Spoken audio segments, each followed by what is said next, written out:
Maintenant, écoutez bien. Les Écritures, depuis la Genèse jusqu'à l'Apocalypse, ont été révélées dans les derniers temps. Nous voici aujourd'hui à Laodicée. Qu'en est-il de l'épouse?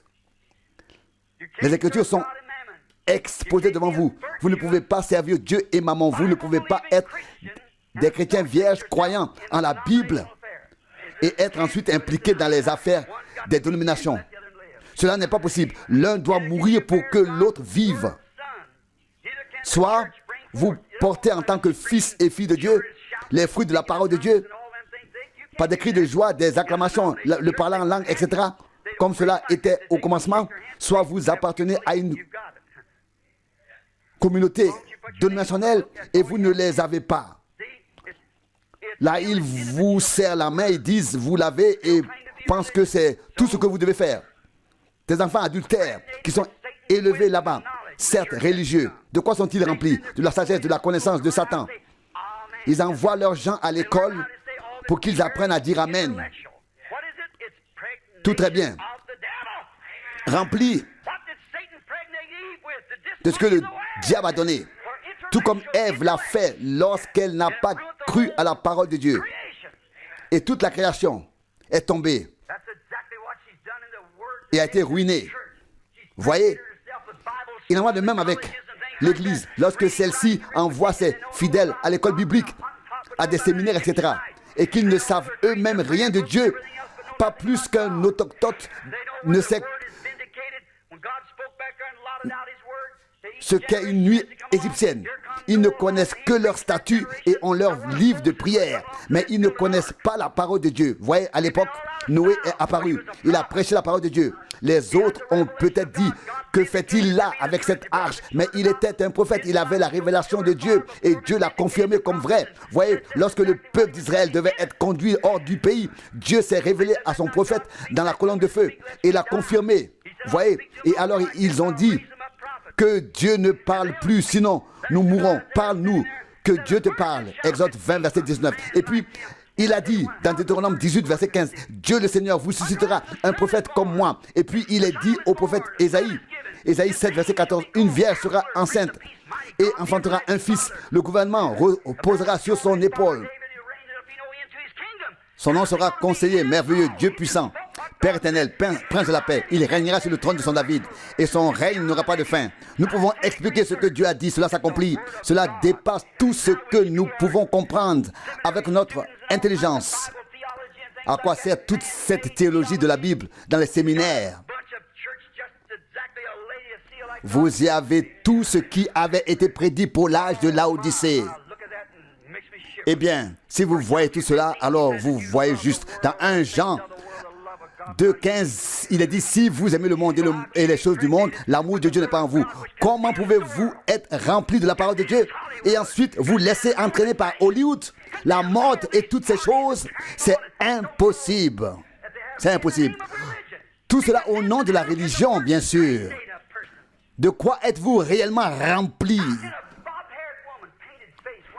Comment une femme aux cheveux courts, maquillée, vêtue de robes courtes, de pantalons, comment un prédicateur peut-il subsister s'il lit Actes des Apôtres 2:38 et sait que dans toute la Bible, personne n'a été baptisé dans les titres Père, Fils et Saint-Esprit? De quoi êtes-vous réellement rempli?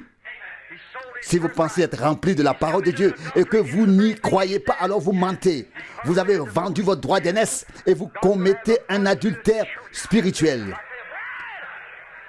Dieu aura une épouse pure. La Bible dit, si vous aimez le monde, l'amour de Dieu n'est pas en vous.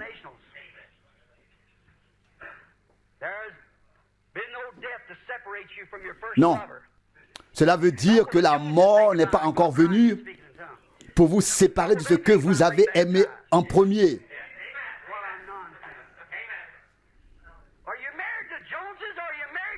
Que vous importe ce que font les John ou telle famille, ou bien dites-vous, appartenez-vous au Christ. Que vous importe quoi que ce soit. Avez-vous peur de vous faire rebaptiser? C'est pourquoi on se demande encore le fruit des enfants, des autres enfants. Comment se comporte-t-il et que se passe-t-il en ce temps? Les Beatles, comme membres d'assemblée, les fils de Caïn, les descendants du serpent. Eh bien, regardez bien ces choses. Laissez-les parler à votre âme. Je parle pour toute la nation. Vous qui êtes dans la chapelle Branham, et vous autres sur la côte ouest, en Arizona, où que vous soyez, vous dites que ce message que prêche frère Branham est faux. Regardez un peu plus attentivement. Laissez le Saint-Esprit vous sonder et voir si cela correspond à la parole, alors vous serez en accord avec le message. Laissez Christ, la parole ointe, sonder vos pensées. Il vous dira alors si c'est vrai ou non. Il ne s'agit pas d'une ou deux choses, mais de centaines. Est-ce que la Bible dit que les femmes doivent se couper les cheveux courts? Est-ce conforme à la Bible que l'on soit immergé 3 fois? Alors, 3 fois lors du baptême, au nom du Père, au nom du Fils, au nom du Père, Fils et Saint-Esprit. Vous voyez, on pourrait mentionner je ne sais combien de choses. Examinez tout à la lumière de la parole de Dieu. Vous dites, j'appartiens à l'assemblée. Oui, Caïn n'en faisait-il pas partie? Ève n'en faisait-elle pas partie? La Bible n'a-t-elle pas prédit ce qui se passerait à la Odyssée? Laissez le Saint-Esprit sonder votre conscience. Voyez par exemple dans Daniel 5, verset 12, lorsque la reine dit à Belsassar, nous avons un prophète dans notre royaume. Elle savait que le prophète Daniel était là. Et c'était lui qui pouvait clarifier toutes les choses douteuses. Laissez le Saint-Esprit être en vous. Qu'il soit le prophète et qu'il vous sonde. Il dissipera tous les doutes. Il apportera des éclaircissements, bien sûr, car il sera toujours à son poste pour cette époque. Vous pouvez prêcher le message miraculeux aujourd'hui, bien sûr. Cela va de soi, mais vous ne pouvez pas vous arrêter là. Vous ne pouvez pas vous arrêter à l'époque de Wesley ou à ce qu'ont apporté les pentecôtistes. Non, nous avons continué. Ils sont tous morts et cela a continué. Vous voyez, toute la vie s'en va maintenant. Vous voyez, bien sûr, il fallait cette croissance à travers le temps pour que cela émerge comme un grain de blé. D'abord la feuille, puis la tige, l'épi, et ainsi de suite. Mais tout cela n'était que des étapes qui ont permis à la vie de se transmettre. Puis tous se sont regroupés en dénominations et sont morts. Mais maintenant, quand vous regardez l'épi, vous pensez qu'il est déjà là, que c'est déjà le grain de blé. Mais si vous le séparez, vous voyez qu'il n'y a pas de blé. Même si cela ressemble déjà à un grain de blé, il faut d'abord que toute la tige soit morte et sèche et que toute la vie se rassemble au sommet. Vous voyez, alors il est là. Bien sûr, on dirait déjà que le blé est là, mais ce n'est pas encore le cas. Vous voyez, Matthieu 24, 24 dit, même les élus seront séduits dans les derniers jours, si cela était possible. Non, vous devez faire attention. Il s'agit maintenant que toute la vie se rassemble sous la forme du grain de blé. Bien sûr. Et les dénominations se retirent et la vie devient manifeste. Et cela ne va pas plus loin. Il n'y a plus d'autres dénominations maintenant. Nous sommes dans la présence du soleil afin que la parole arrive à pleine maturité et puisse vivre en vous. Oui. Oui. Alors vous n'aurez plus aucun doute. Le Saint-Esprit vous révélera tout, comme il a fait à Daniel à l'époque. Bien sûr. Vous dites, qu'est-ce que cela a à voir avec un sermon d'action de grâce? Eh bien, quel message pour cette occasion. Bien sûr, les pères pèlerins qui sont venus ici étaient heureux d'être séparés des anciennes dénominations afin de pouvoir se tourner vers la parole de Dieu, la parole ointe de leur temps. Nous pouvons donc être reconnaissants en tant que pèlerins comme Abraham, séparés des choses du monde et de ceux que nous connaissions, tout comme Abraham à l'époque. Dieu nous a séparés de toutes les religions mortes. Je parle à tous dans toute la nation. Il nous a séparés de toutes les lois mortes et nous a ouvert une nouvelle terre, un nouveau message pour notre temps. Les pentecôtistes sont morts, comme Luther, Wesley et les autres. Bien sûr, il y a des églises, bien sûr. Il y a de bonnes personnes partout. Il faut encore les appeler à sortir. Que s'est-il passé? Il a ouvert les sceaux, les 7 sceaux, le dernier message. L'avez-vous remarqué? Les 7 sceaux, les mystères des 7 âges de l'Église et ce qui était scellé, la révélation bénie des 7 sceaux. Maintenant, dans les derniers temps, comme une prophétie l'avait annoncé à l'avance, que je devais aller en Arizona. Voyez, Dieu avait besoin d'hommes comme cela. Moïse a écrit l'Ancien Testament. Oui, du moins le début, là-bas, dans le désert. Voyez, il a dû tout quitter et partir dans le désert. Paul a écrit le Nouveau Testament, la plus grande partie. Bien sûr, il a commencé par l'épître aux Romains, puis il a écrit toutes ses épîtres. Et lui aussi, il a dû se séparer de tous et partir en Arabie pendant 3 ans. Vous voyez, maintenant vous dites, oui, Matthieu, Marc, Luc et Jean, oui, eux aussi ont écrit, mais seulement ce que Jésus avait fait. Paul a écrit le Nouveau Testament, la plus grande partie, c'est certain. Avez-vous entendu le message que j'ai apporté sur le thème « Quelle heure est-il » Il s'agit maintenant de la révélation et du message de cette dernière époque. Vous voyez, ils ont tous eu leur époque. Nous avons la nôtre maintenant, comme cela a été promis dans Malachie et dans Luc 17, 30 et toutes les promesses de la parole de Dieu et dans Joël 2, 28, etc. Mais à l'époque, il disait qu'on se débarrasse de cet homme. Jean, c'est un homme sauvage. L'Église ne l'avait pas accepté. L'Église l'accepterait-elle aujourd'hui? Mais les élus, ceux qui ont été appelés par Dieu, ils l'entendent. C'est pour eux que cela est destiné. Ils l'écoutent, ils le reconnaissent. C'est une épouse vierge, une épouse parole qui est appelée à sortir dans ces derniers temps. Si le Seigneur Jésus est la parole, combien le croient? Merci. Alors l'épouse est toujours une partie de l'époux. Ainsi l'épouse doit être une épouse parole, manifestée, et non une épouse dénominationnelle. Le Seigneur a promis de le faire en ce temps-ci. Le Seigneur ne s'écartera jamais de son modèle et de son plan. Il fait toutes choses comme il les a déjà faites. Il appelle son épouse vierge, son épouse vertueuse. En ces derniers temps, tout comme la charmante Rebecca attendait Isaac autrefois.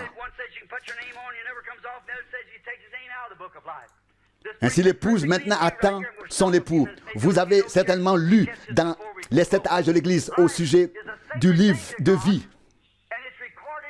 Voyez, la vie est quelque chose de consacré à Dieu, naturellement. Dieu est l'auteur de toute vie.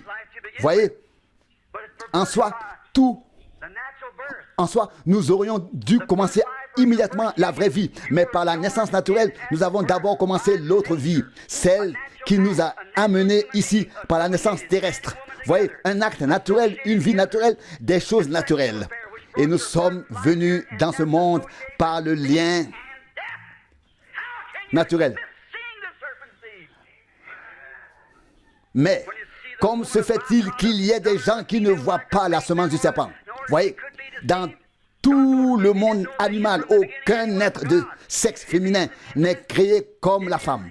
Voyez, Dieu est infini, Dieu est omniscient. Dieu savait tout dès le début. Il est éternel. Il savait tout. Et il savait que la femme, oui, au début, l'homme avait les deux en lui, l'esprit masculin et l'esprit féminin. Et puis la femme a été retirée de lui. Vous voyez, tout le reste a été créé de la même manière dans la création originelle, comme masculin et féminin. Mais les attributs de Dieu devaient pouvoir se manifester. Et c'est pourquoi il en a été ainsi. Ne soyez plus des enfants immatures, soyez des hommes et des femmes. Nous sommes au bout du chemin. Maintenant, écoutez bien. Dès notre première naissance, nous sommes voués à la mort. voyez, le premier homme qui a régné sur vous était de nature mondaine. Voyez, vous étiez du monde et vous avez fait les choses du monde. Vos désirs naturels étaient d'aimer le monde et ce qui est dans le monde naturellement. C'était naturel pour vous. C'est pourquoi vous deviez naître de nouveau. Mais d'abord, quelque chose devait mourir pour que quelque chose de nouveau puisse naître. Vous ne pouvez pas simplement dire « je le mets de côté ». Et ensuite, non, vous ne pouvez pas simplement mettre quelque chose de côté. Il faut qu'il y ait une mort. La mort doit être là. La chose qu'est le monde doit mourir. À chaque phase de celui-ci doit être morte. Ensuite, vous devez être réunis avec Dieu. Réunis, liés avec Dieu. Votre nature première est naturelle. Bien sûr, toutes vos actions sont écrites dans le livre, appelé le livre de la vie. Vous avez vu dans Daniel ce qui est dit, Daniel 7, 9, il a vu le vieillard dont les cheveux étaient blancs comme la laine, etc. 10 000 fois 10 000 le servaient, l'épouse, et les livres ont été ouverts, et c'était le livre de vie. Voyez, les saints étaient déjà là, l'épouse. Puis, un autre livre fut ouvert. Et si, par l'esprit, vous naissez de nouveau, voyez, vous n'aurez plus envie de vous peindre le visage ou de vous couper les cheveux et d'être intelligent, d'en savoir un peu plus que quelqu'un d'autre. Non, tout cela sera alors fini. Et si quelqu'un nous disait, oh, il n'a pas reçu d'instruction. Toute instruction ne fait que nous éloigner de Dieu. C'est vrai. Ève voulait entendre ce qui se disait et c'était le diable. Il en va de même avec les églises aujourd'hui. Oui, les uns ne sont pas d'accord avec les autres, mais tous enseignent quand même et pensent que c'est bien ainsi. Mais l'épouse sait où elle est, où elle en est, où elle se tient. Ils ne seront pas nombreux, non. Ils seront peu nombreux. Oui, vous dites 1000, certainement. Mais cela sera de toutes les périodes. L'époque de Luther et toutes les époques seront là. Issus de tous les réveils qui ont ensuite donné naissance aux baptistes, aux presbytériens, aux méthodistes, aux nazariens, aux pèlerins de la sainteté, etc. Mais tout ce qui était considéré comme une règle de vie qui a transmis la vie doit mourir pour qu'une nouvelle vie puisse naître. Oui. Alléluia. La vie est dans le grain. Et le même grain de blé qui est mis en terre est plus tard pleinement vivant. La même parole, la même épouse, parole, la même puissance. Tout est identique. La même chose. Tout ce qui était en Jésus est maintenant en nous. Tout arrive à son point culminant pour l'enlèvement. Si Dieu le veut, j'en parlerai encore. Vous étiez déjà voués à la mort par la première union de vos parents. C'est pourquoi vous avez dû vivre la naissance de l'esprit et recevoir ainsi la vie éternelle. Le germe était en vous, naturellement. Maintenant, l'ancien livre est parti avec votre ancienne relation. Et vous avez été transformé. Maintenant, vous dites, veux-tu me dire que l'ancien est vraiment passé? Oui, Dieu a tout jeté dans la mer de l'oubli. Vous vous tenez étant parfait devant Dieu. Votre nom n'est plus dans le livre de la vie, mais dans le livre de l'agneau immolé. Il ne s'agit pas ici de votre naissance naturelle, mais du fait que vous êtes l'épouse. Vous êtes inscrit dans le livre de la vie de l'agneau. Voyez, c'est comme votre certificat de mariage. Alléluia. Voyez, vous avez reçu la vie éternelle. Tenez-y fermement. Vous n'avez pas seulement reçu le pardon, vous êtes justifié. Gloire à Dieu. Justifié. Romains 5, 1. C'est donc par la foi que nous sommes justifiés. Vous voyez ce que dit la parole? Il n'y a pas seulement le pardon. Non, cela signifie justifier. Pas seulement pardonner. Par exemple, vous apprenez que j'étais ivre, que j'ai fait de mauvaises choses et tout cela, alors vous venez vers moi et vous découvrez que je ne les ai pas faites. Ainsi, vous venez vers moi et me dites, frère Branham, je vous pardonne. Me pardonnez, mais pour commencer, je n'ai pas fait ces choses. Pourquoi? Je n'ai rien fait. Maintenant, si je les avais faites, je serais coupable. Et alors, vous pourriez me pardonner et je ne serais plus coupable. Mais maintenant, je ne suis pas justifié parce que je les ai réellement faites, même si je demandais pardon. Le mot justifié est comme si vous ne l'aviez jamais fait. Ici, le mot signifie toute culpabilité est pardonnée, pas seulement pardonnée, mais complètement justifiée. Tout ce qui était contre vous n'est plus du tout dans la mémoire de Dieu. C'est parti pour toujours. Amen. Vous êtes complètement justifié. C'est pourquoi il est écrit ici, justifié. Aucune accusation ne peut plus être portée. C'est comme si rien ne s'était jamais passé. Tout est dans l'océan de l'oubli de Dieu. Lui, l'époux, a pris sur lui votre honte. Il est mort à votre place. Il a pris votre place, car vous étiez prédestiné par lui. Pour lui, comme son épouse avant la fondation même du monde. Ainsi, par la Bible, vous êtes la semence prédestinée. Mais vous avez été livré à la mort par le cours de la vie. Vous n'en êtes pas responsable, mais c'est ainsi que vous avez commencé et que vous avez commis l'adultère envers Dieu. Bien sûr, vous avez été séduit par tout cela, par le péché. Mais il y avait un germe en vous. Il y avait quelque chose en vous. Et lorsque vous avez entendu la parole, vous l'avez acceptée. Et la nouvelle vie est venue. C'est comme l'histoire de mon petit aigle. Vous l'avez tous entendu une fois. Un vieux fermier arrangeait un nid pour une poule. Il n'avait pas assez d'œufs pour mettre sous la poule. Il lui en manquait un et il prit alors un œuf d'aigle et le plaça sous la poule. Puis plus tard, le petit aiglon sortit de l'œuf, mais il n'avait pas sa place parmi tous les poussins et il cacotait sans cesse ici et là. Et le petit aiglon ne pouvait même pas manger dans le poulailler. Il devait aller chercher quelque chose ailleurs, mais il restait néanmoins parmi les poussins. Et le petit aiglon passa un temps difficile. Il n'aimait pas ce qui réjouissait les poussins. Non, ce n'était pas pour lui. Il n'aimait pas ce qui réjouissait les poussins. Mais ce n'était pas pour lui. Un jour, la mère aigle, sachant qu'elle avait pondu 2 œufs, chercha son petit. Et il en va de même avec le Saint-Esprit. Un jour, la mère aigle survola la cour et aperçut le petit. Elle a appelé. C'était une voix qui a immédiatement fait écho dans le jeune aiglon. Oh, cela sonne juste. Oh, quand un germe véritablement prédestiné,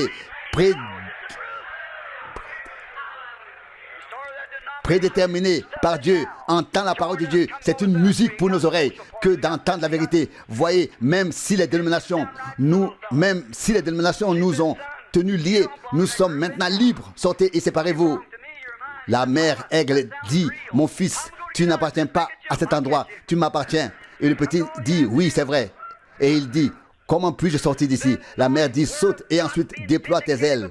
Voyez, la parole de Dieu a été confirmée. Tous ceux qui sont nés de nouveau comme fils et filles de Dieu verront et accepteront la parole confirmée de Dieu et croiront au message de Dieu pour ce temps que Dieu a envoyé du ciel. Bien sûr, c'est ce qu'il croyait à l'époque de Martin Luther. C'est ce qu'il croyait à l'époque pentecôtiste et à toutes les autres époques. Voyez, ils croiront toutes les promesses pour cette heure. Que voyez-vous? Amen. Eh bien, nous voici les véritables âmes d'aigle. Mes brebis entendent ma voix.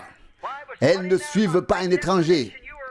Tout est ordonné par la prédestination, bien sûr. En tant que fils de Dieu, vous êtes prédestinés. Vous avez été prédestinés par Dieu comme fils de Dieu avant la fondation du monde pour sa gloire et pour son honneur. Gloire à son nom, à la gloire de sa parole. Vous faites partie de sa parole. Vous êtes une partie de la parole par prédestination. Dieu est la parole. Le croyez-vous? Alors, s'il a toujours été la parole, ou s'il était déjà la parole, ou au commencement, et si Dieu était la parole, alors vous étiez en Dieu, et la partie de vous qui est maintenant dans l'esprit vibre, s'élève et était déjà déterminé et prédestiné en Dieu afin que vous l'accomplissiez. Maintenant, comme je l'ai dit à propos de l'aigle, tous ceux qui sont nés de nouveau entendront la voix de Dieu. Ils verront ces choses confirmées et oint. Ils n'écouteront plus le caquettement des poules ici et là. Pas venez à nous et allez là-bas, non. Mais ils entendent ce que Dieu leur a dit dans le contexte. Ils s'élèvent dans les airs pour être avec Dieu, loin de toutes les choses de la terre. Alléluia. Il a voulu ainsi et il l'a fait. Celui qui est né de Dieu est un fils, une fille de Dieu et à la nature de Dieu. Il parle comme Dieu, il vit comme Dieu, il est une partie de Dieu et de la parole de Dieu. En ces derniers jours, l'épouse a exactement la même puissance qu'au commencement. Elle sort maintenant, elle sort de toutes les organisations et est une épouse de l'agneau. Les Juifs auraient dû le voir en leur temps. Pourquoi ne l'ont-ils pas dit? Mais le prophète l'avait déjà prédit. Et il est écrit, cherchez dans les Écritures. Si vous pensez que vous y avez la vie éternelle, et ce sont tels qui rendent témoignage de moi. Si je ne fais pas les œuvres du Père, ne me croyez pas. Mais si je les fais et que vous ne pouvez pas croire, croyez aux œuvres. Ils dirent, oui, nos pères ont reçu la manne dans le désert. Et Jésus a dit, ils sont tous morts. Vous voyez, cela signifie séparer éternellement. Chacun est mort. Seuls les deux qui sont entrés parmi les 2 millions. Il y en avait 2 millions qui sont sortis à l'époque. Ils poussaient des cris de joie. Non pas qu'ils parlaient en langue, mais ils dansaient, jubilaient, poussaient des cris de joie. Mais seuls 2 ont atteint le but. Caleb et Josué. Seulement 2. Ce serait 1 sur 1 million. Tous avaient reçu les mêmes bénédictions. Oh, vous pentecôtistes, j'espère que vous ne vous réveillerez pas trop tard. 1 sur 1 million. Or, il y a, dit-on, 500 millions de soi-disant chrétiens dans le monde. Si Jésus venait, y en aurait-il 500 qui seraient prêts à partir avec lui si l'on faisait ce calcul statistique? Chaque jour, près de 500 disparaissent et personne ne sait où ils sont. À l'époque, les disciples lui demandèrent pourquoi est-ce que les scribes disent qu'Élie doit venir. Premièrement, c'est ce qu'ils ont demandé à Jésus. Il a répondu, il est déjà venu et ils ne l'ont pas reconnu. Bien qu'il ait fait ce que l'Écriture avait dit de lui. Il faut que le Fils de l'homme souffre ainsi. Ils ne le reconnurent pas. Allèrent tous à l'église et prétendirent avoir la vie. Êtes-vous vraiment des chrétiens nés de nouveau? Êtes-vous de véritables serviteurs de Dieu? Voyez, alors vous sortirez de toutes les dénominations, vous entendrez la parole de Dieu et vous viendrez sur le sol fertile de la parole. Bien sûr, nous avons tous été séduits dès le début, mais nous en sommes sortis. Comme je l'ai dit dans l'histoire de l'aigle qui a entendu la bonne voix, la parole confirmée et révélée par Dieu. Noé avait la parole confirmée pour son temps, son message. Quel serait-il aujourd'hui? Moïse avait la parole confirmée pour son époque. Mais aujourd'hui, nous ne pouvons pas la prêcher. Jean avait la parole confirmée pour son temps, pour son époque. Mais qu'en est-il aujourd'hui? Voyez.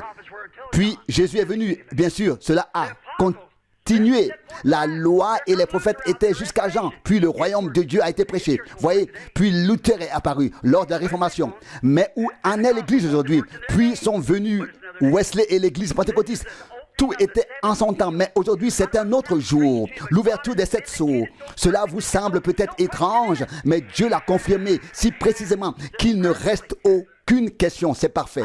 Voyez, cela ne concerne pas seulement l'assemblée locale à laquelle je m'adresse ici, non. Cela concerne tous, dans toute la nation. Faites ce qui vous semble bon avec cela. Voyez, la parole oint.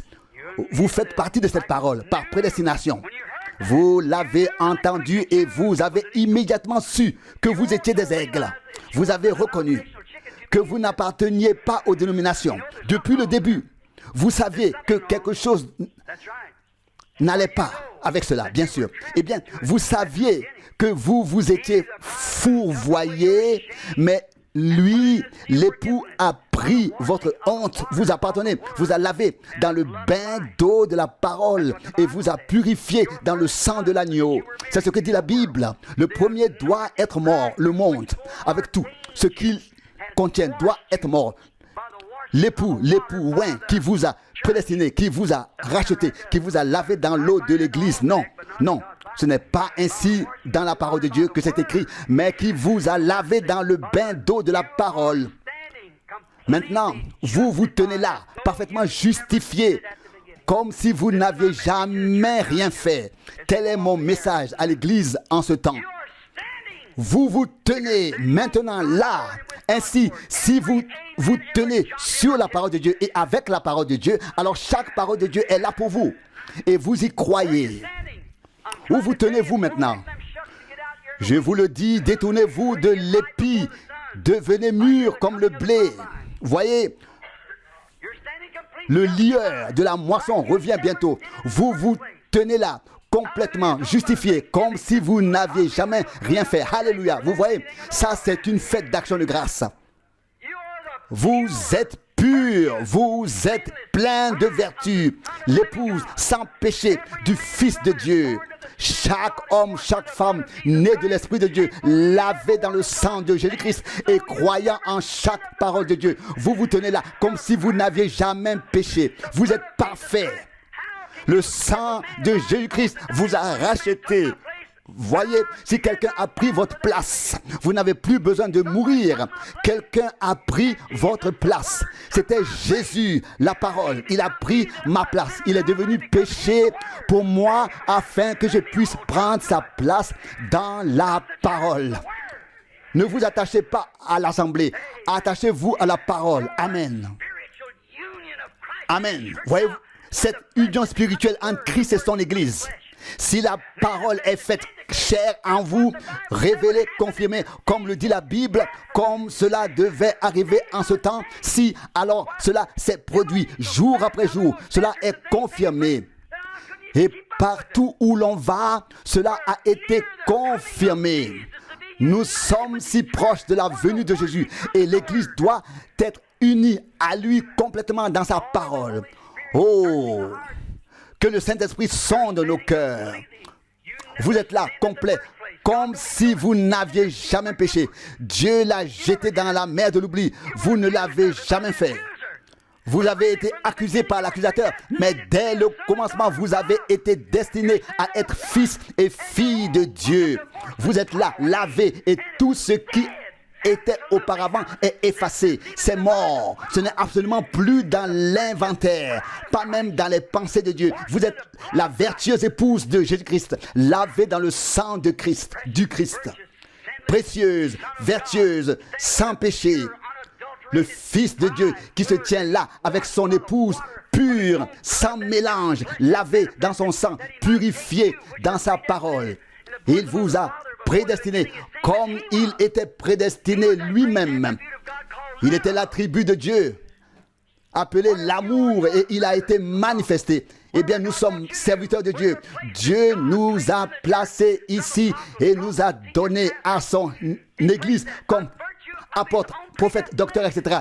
Il a tout ordonné ainsi par sa prédestination et vous l'étiez dès le commencement. Voyez, votre premier lien est annulé. Vous lui appartenez maintenant. Voyez, car la seule chose qui pouvait arriver, c'était que Dieu descende et prenne votre place. Voyez, il l'a fait en son Fils Jésus-Christ et vous a lavé dans son sang et purifié par sa parole. C'est la parole, pas les dénominations. Non, c'est la parole, lavé dans le bain d'eau de la parole. Mais si vous ne vous tenez pas dans l'eau de la parole, comment pouvez-vous être lavé? Vous êtes alors encore souillés comme l'était Ève. Oh précieux agneau qui est mort, que son sang ne perde jamais sa puissance jusqu'à ce que toute l'église de Jésus-Christ se tienne devant lui sans péché. Qu'est-ce que le péché? Le péché, c'est l'incrédulité. L'incrédulité en quoi? Envers la parole. Voyez, purifié, sans mélange. Oh, alléluia. Voyez, bientôt nous serons enlevés au ciel. Amen. Tenez-vous prêts. Voyez, vos vêtements sont lavés dans le sang de l'agneau, dans le bain d'eau de la parole. Voyez, la parole et le sang, et vous êtes lavés dans la parole et dans le sang. Voyez la vie de Dieu dans le sang et dans la parole. Voyez, vous êtes lavés de la souillure des prostituées et vous êtes purifiés, sanctifiés par le bain d'eau dans la parole. Et vous êtes unis et vous vous tenez avec Dieu et sa parole. Eh bien, c'est la vérité, car Dieu descend et le confirme. Vous dites, ce n'est peut-être pas vrai, mais Jésus l'a prouvé chaque fois. Il faut croire comme Dieu l'a dit, comme Dieu l'a donné. Au temps de Moïse, au temps de Noé, partout. Mais à l'époque, ils ont accepté la parole de Balaam au lieu de rester fidèles à la parole telle que Dieu l'avait révélée et de se séparer. Voyez, bientôt nous monterons au festin des noces et vous y êtes prédestinés par la grâce indescriptible et imméritée de Dieu. La grâce imméritée, Dieu lui-même l'a fait.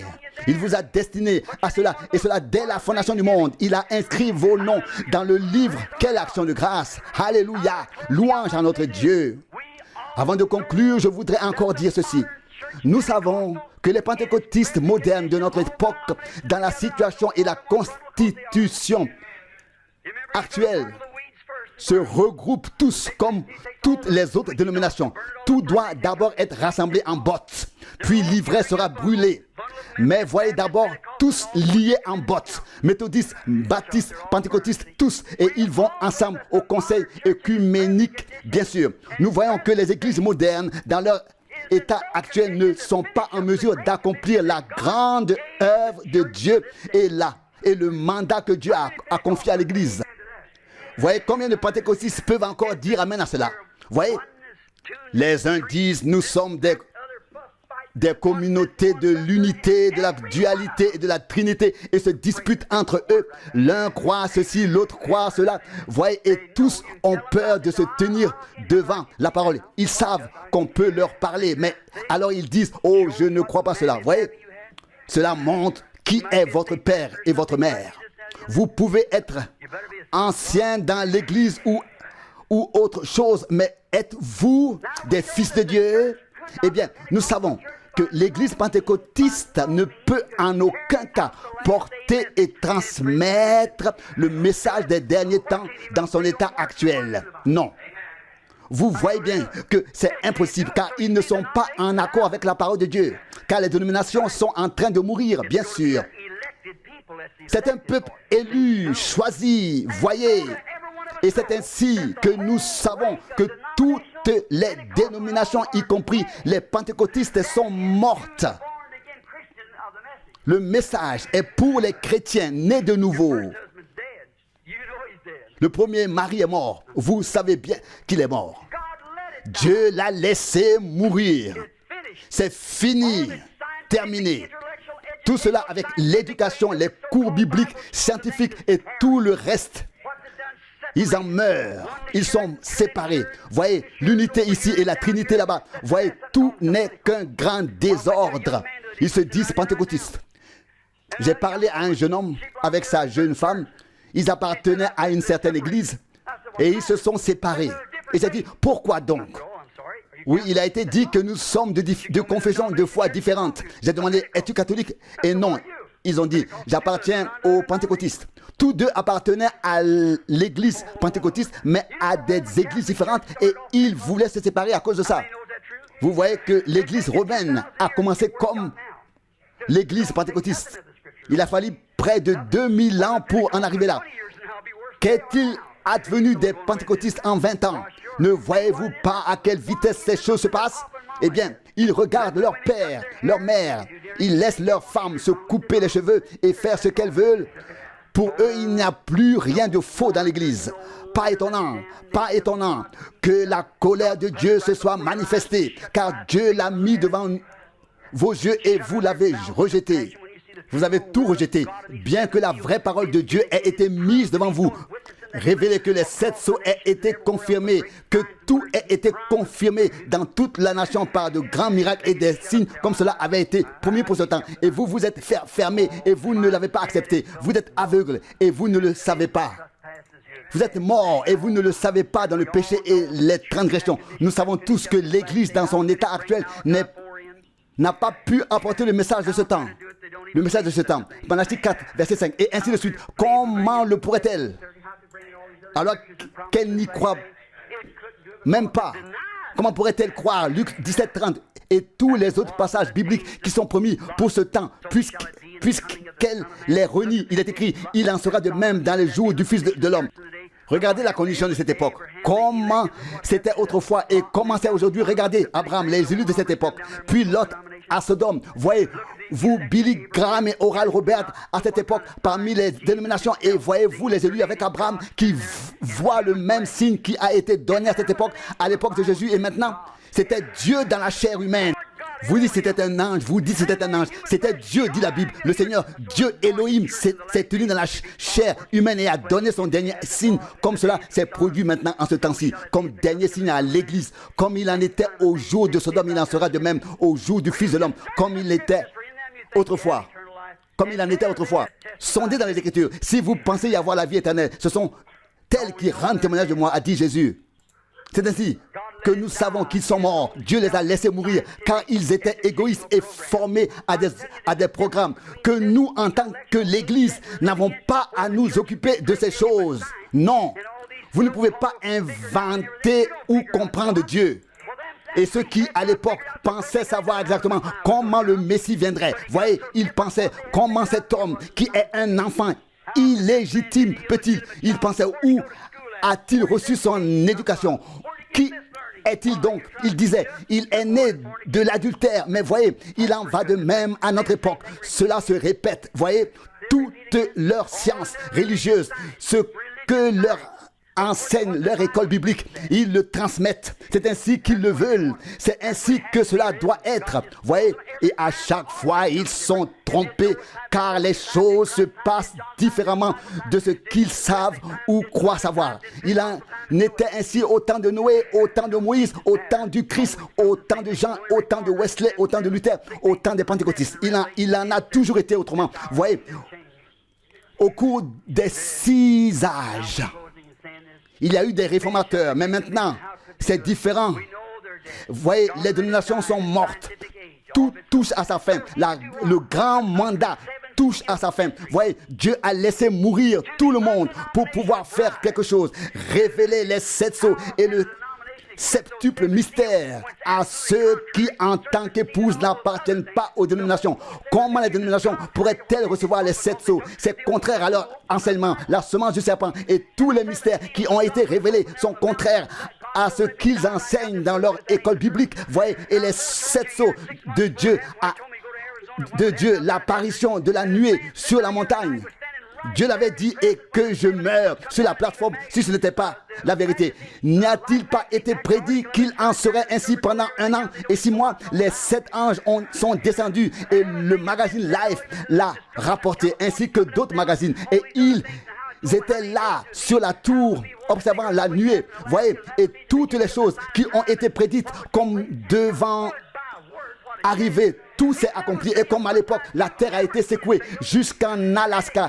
Pas une seule fois, cela n'a été faux. Cela ne peut pas échouer, car c'est la parole de Dieu et le ciel et la terre passeront. Mais la parole de Dieu ne passera point. Dieu a ouvert les 7 sceaux. Pas dans une dénomination. Non, j'ai toujours été contre cela. Mais en dehors des dénominations afin qu'il puisse prendre son épouse. Il n'a pas besoin d'une épouse dénominationnelle. Non, il ne peut pas faire cela. Il doit tenir sa propre parole. Il a ouvert les 7 mystères des 7 sceaux et a révélé ce qui était caché depuis la fondation du monde en ces derniers jours. Dieu l'a fait et les gens peuvent le voir. Même seulement ceux qui sortent des dénominations en tant qu'épouses. Voyez-vous, ces 2 livres maintenant, l'un est le livre de l'agneau et l'autre est simplement le livre de la vie. Vous voyez, tous sont prédestinés. Vous voyez, cela ne peut plus vous être enlevé, car vous êtes prédestinés à en faire partie. Mais si vous êtes seulement dans le livre de la vie, votre nom pourrait être effacé. Voyez, l'épouse n'apparaîtra pas au jugement. Non, elle sera enlevée. Maintenant, laissez-moi vous dire, il est déjà tard, mais restez attentifs. Je dis cela à toute la nation, aux différentes parties de notre pays, partout.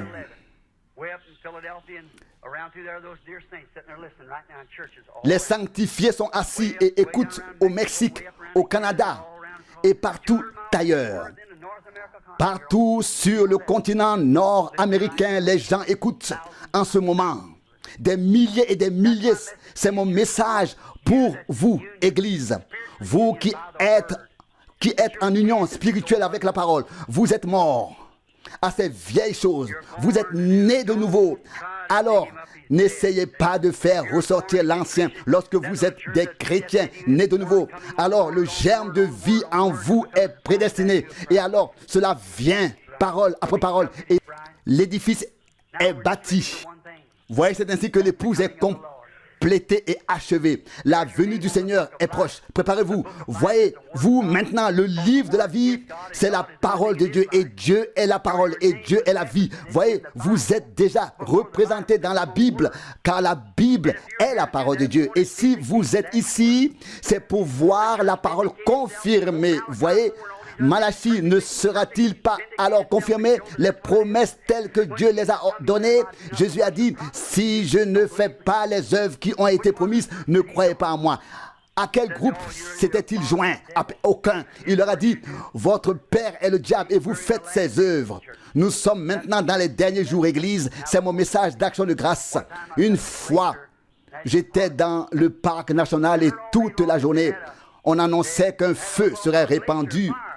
Et toute la journée, les préparatifs ont été faits pour que le feu puisse être répandu le soir venu.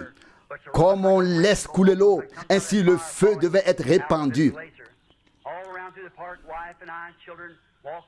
Ma femme et mes enfants et moi étions là et nous sommes restés jusqu'à ce que nous puissions voir cela. On nous l'avait promis toute la journée et nous voulions le voir de nos propres yeux. C'est pourquoi nous sommes restés là. Eh bien, quelle est notre promesse? Maintenant, c'est la promesse de la préparation. Nous sommes impatients de voir ce qui va se passer au temps du soir.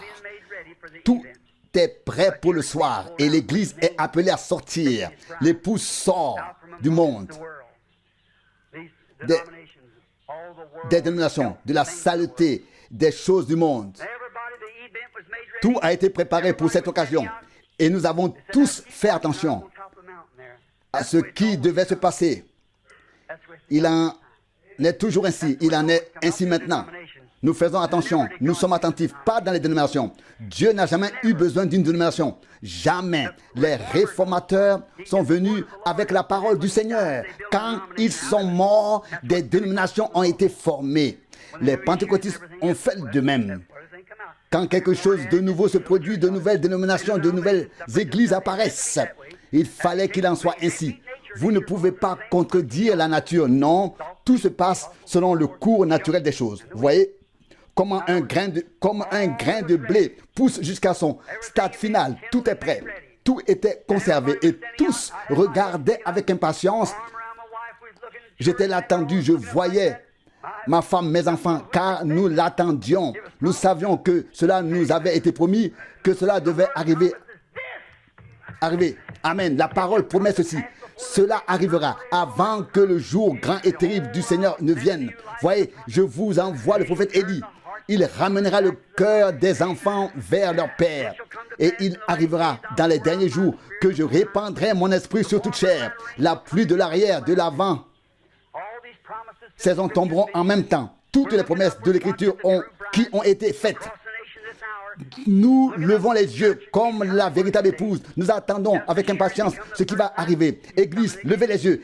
Il revient aussi sur qu'il est venu la première fois. Il reviendra. Tout est prêt. Car nous restons maintenant dans la lumière, dans l'attente que cela arrive. Soudain, nous avons entendu depuis la montagne, par haut-parleur, toutes choses sont prêtes. Alors, celui qui se tenait à côté de moi a crié.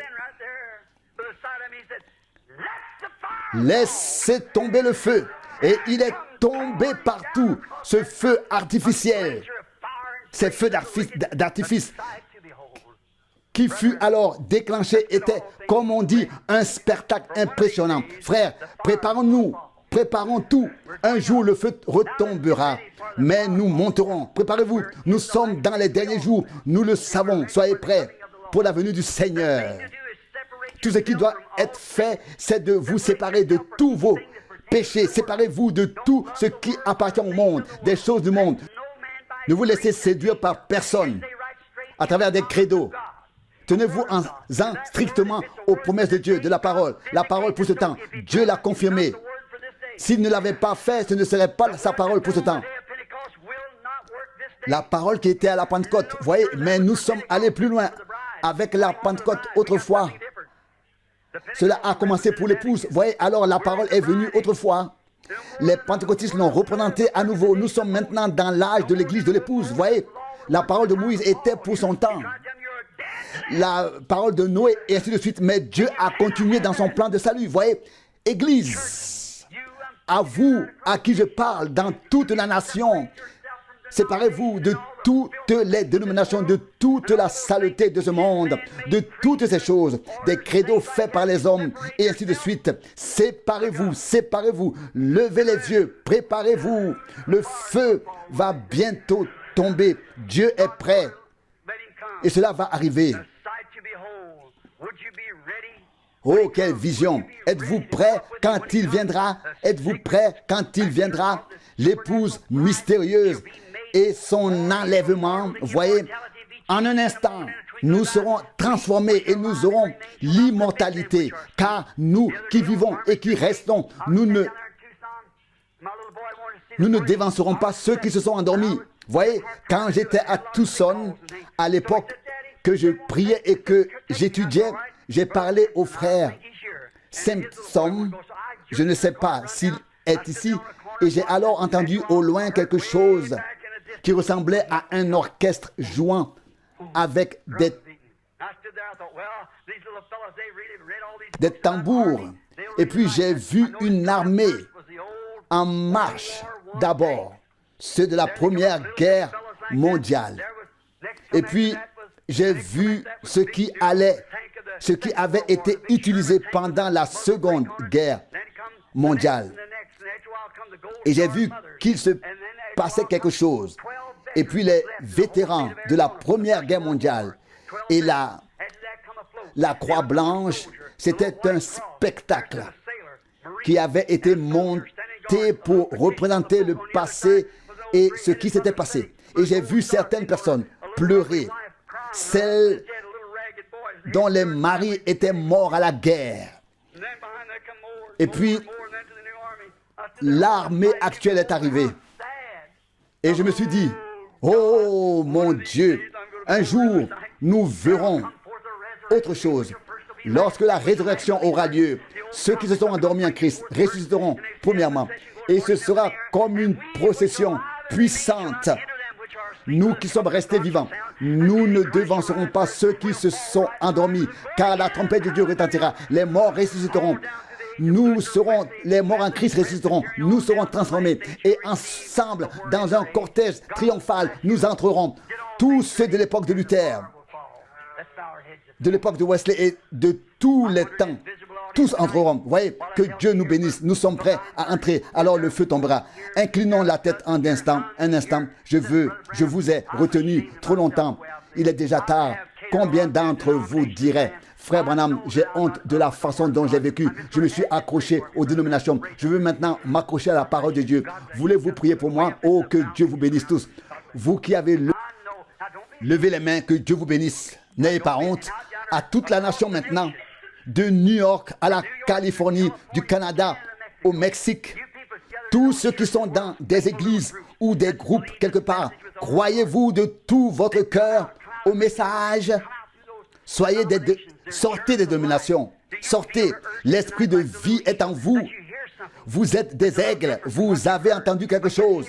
C'est différent de ce que vous avez entendu jusqu'à présent. Dans votre cœur, vous savez que c'est la vérité. Vous, les prédicateurs qui ne voulez pas lever les mains, je vais prier pour vous. Ces choses ne se sont pas produites dans un coin. Mais, mes amis, non. Étroite est la porte et étroit le chemin qui mène à la vie. Très peu le verront. Ne marchez plus sur le chemin large avec la grande masse, non. Dans cet âge de l'église Laodicée. Pas que vous soyez seulement en train de danser sous la musique tout en restant tiède. Non, sortez et allez de l'avant. Vous ne savez pas que dans cet âge de l'église, beaucoup sont malheureux, misérables, pauvres, aveugles, nus. Ils s'en tiennent à l'organisation. Vous, les prédicateurs de Tucson, je ne vous tiens pas pour responsable. Dieu vous tiendra pour responsable. Il vous demandera des comptes. J'ai passé 3 ans là-bas et vous ne m'avez pas invité dans votre église. Je ne voulais pas fonder une église maintenant. Frère,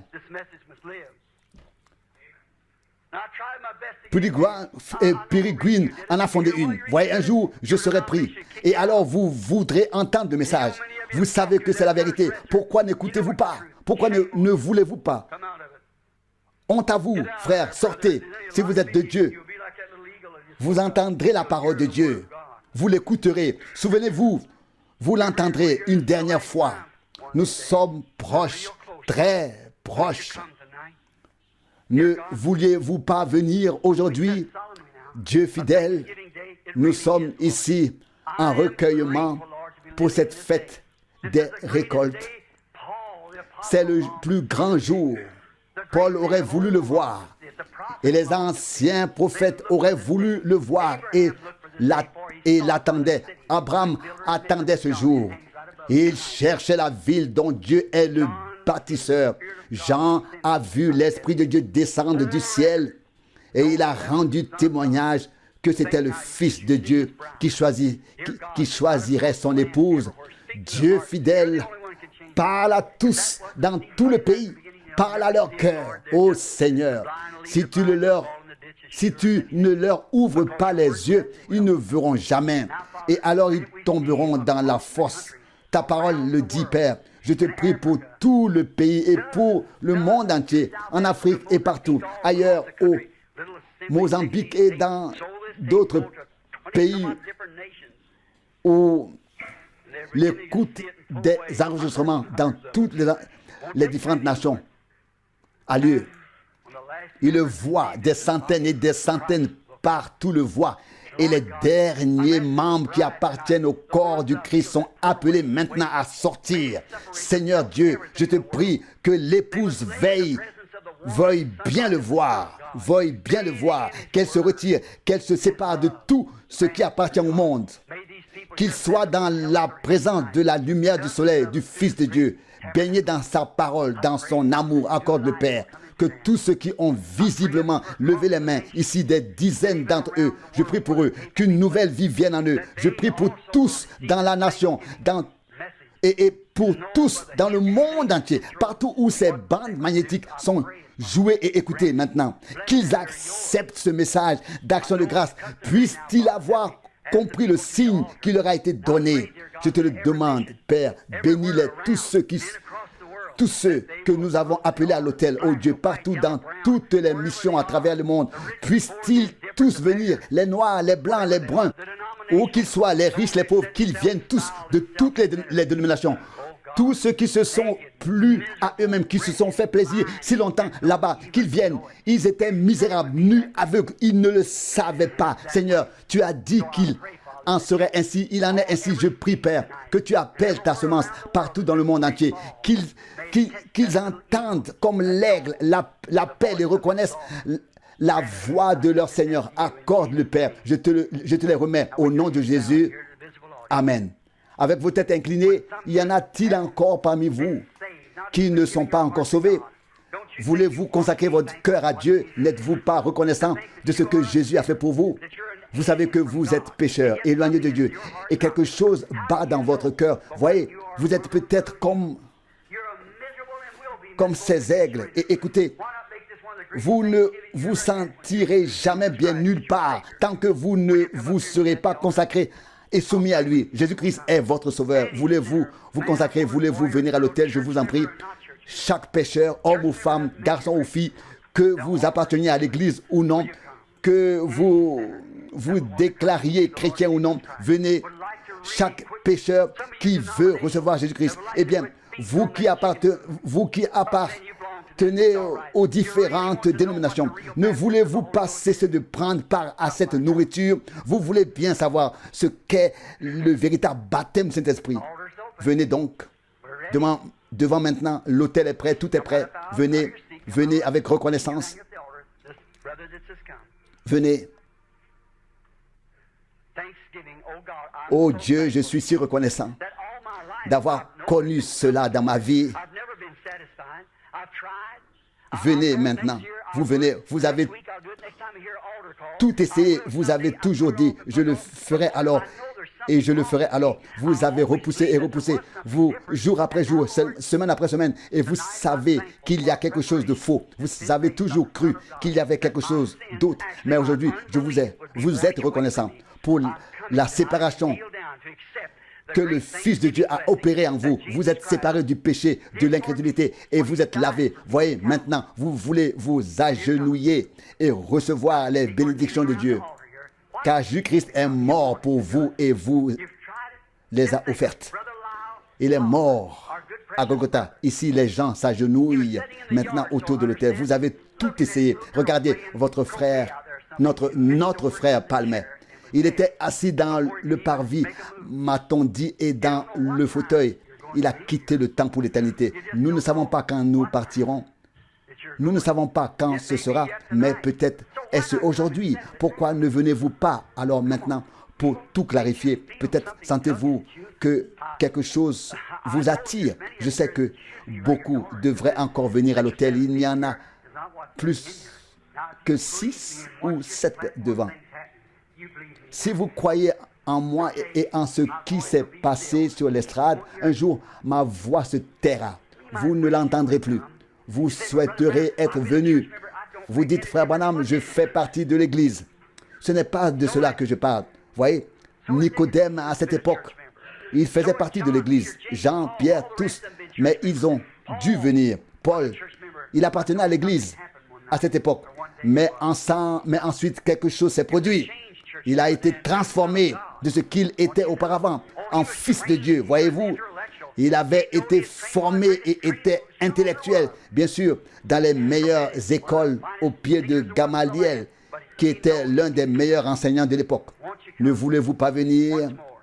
Je vous prie encore une fois ici ou dans toute la nation où que vous soyez en ce jour d'action de grâce, cela sera enregistré sur bande magnétique. Non seulement ici, mais aussi dans le ciel. Voyez, tout ce que vous faites ici, chaque mouvement, tout est enregistré. Bien sûr, même la télévision le prouve. La télévision ne fait pas l'image. Elle ne fait que retransmettre l'image existante.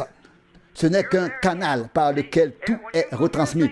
Tout ce qui se passe est enregistré. Chaque fois que vous vous habillez, tout est enregistré. Chaque pensée qui traverse votre esprit.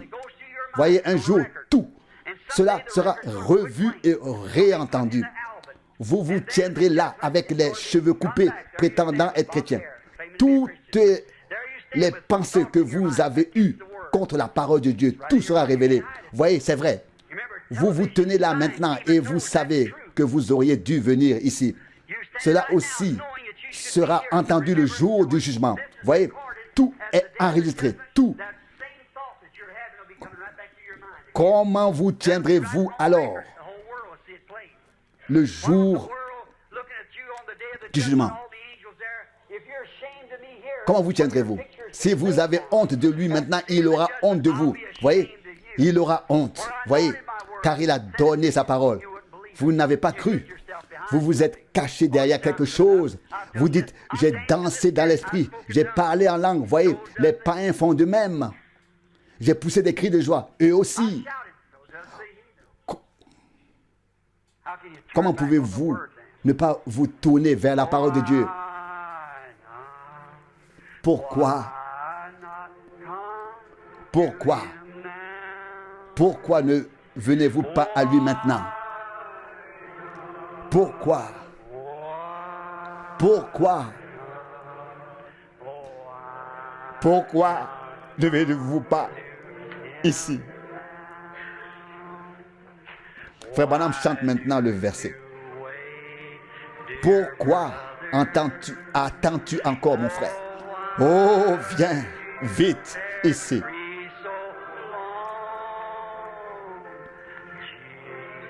Jésus t'attend depuis si longtemps. Il te donne la paix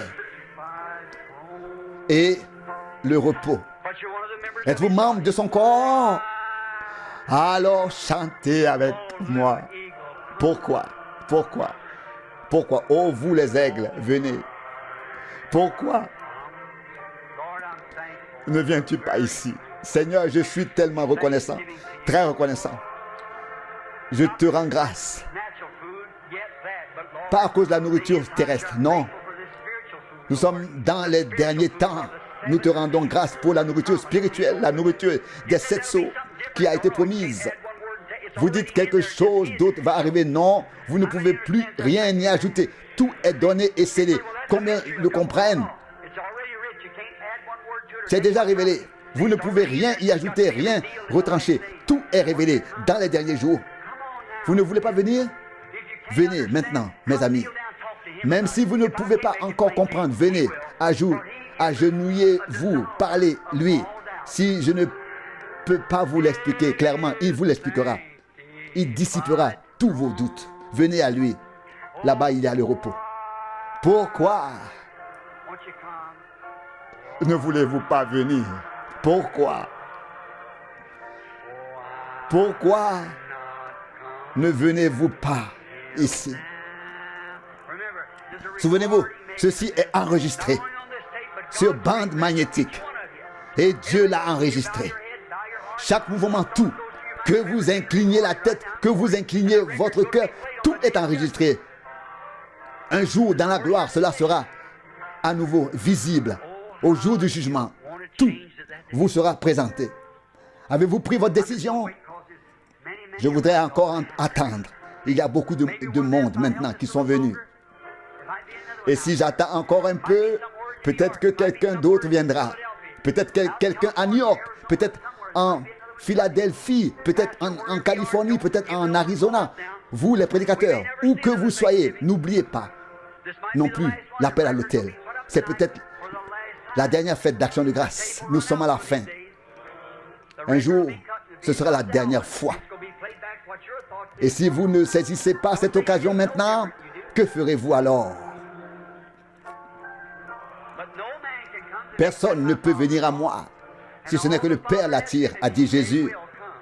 Tous ceux que le Père m'a donnés viendront. Oh, si j'étais quelque part, je viendrai aussi vite que possible. C'est peut-être la dernière bande magnétique. Êtes-vous prêts? Si c'est le cas, je vous les confie au nom du Seigneur Jésus. Pendant que le chœur chante doucement, je prierai pour vous qui êtes venus. Je suis peut-être un chrétien étrange pour beaucoup. Je crois que Dieu a révélé la parole. Il dit, je suis là, le Seigneur, moi le Seigneur. J'ai planté, je l'arroserai jour et nuit. Et personne ne l'arrachera de ma main. Avant que je ne prie pour quelqu'un, j'ai maintenant prié pour moi-même. Inclinons à nouveau la tête. Fidèle Seigneur Jésus, j'ai cité ta parole que ton prophète a prononcée. Je sais que les paroles des prophètes sont vraies. Il a dit, moi le Seigneur, j'ai planté. Et tu nous as aussi inscrits dans le livre de vie de l'agneau avant la fondation du monde. Tu as planté, tu arroses jour et nuit. Personne ne les arrachera de ta main. Ceux-ci, Seigneur, et beaucoup d'autres qui ont entendu l'appel à l'autel, tu les arroses maintenant. Les voici.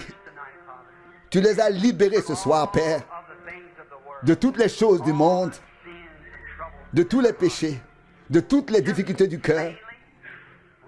Ce n'est que dans l'adoration, au plus profond de leur cœur, qu'ils sont libérés et croient en ta parole.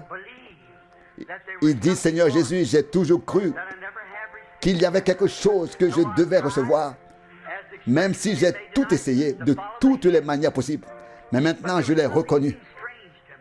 Même s'il y avait quelque chose d'étrange et que je ne pouvais pas le comprendre, aujourd'hui je viens. Je m'approche de toi dans les bras de la parole vivante. Je viens dans la dévotion.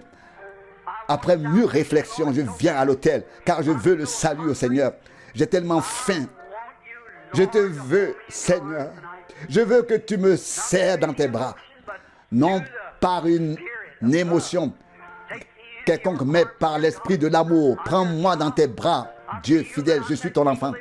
Je me sens comme l'aigle dont il a été parlé. Accueille-moi, Seigneur. Je suis venu. Attrape-moi. Prends-moi sur tes ailes. Amène-moi loin des choses du monde. Laisse-moi m'envoler loin de la saleté du monde, de toutes mes mauvaises habitudes, de toutes les dénominations et traditions. Prends-moi et laisse-moi venir à toi, Dieu fidèle, afin que ton Saint-Esprit soit répandu en moi, le pardon de tous mes doutes. Prends-moi, Seigneur, comme ton enfant, fraîchement né de nouveau, comme une nouvelle créature. Sors-moi de tout. Sors-moi du nid de l'aigle, afin que je puisse être nourri par toi, avec la parole de Dieu. Prends-moi, laisse-moi m'envoler. Accorde-le-moi, Dieu fidèle. Tu es ici. Réponds à cette prière sincère. Je prie pour les mourants. Accorde-leur, Père. Aide-les pour ta gloire, ô Dieu.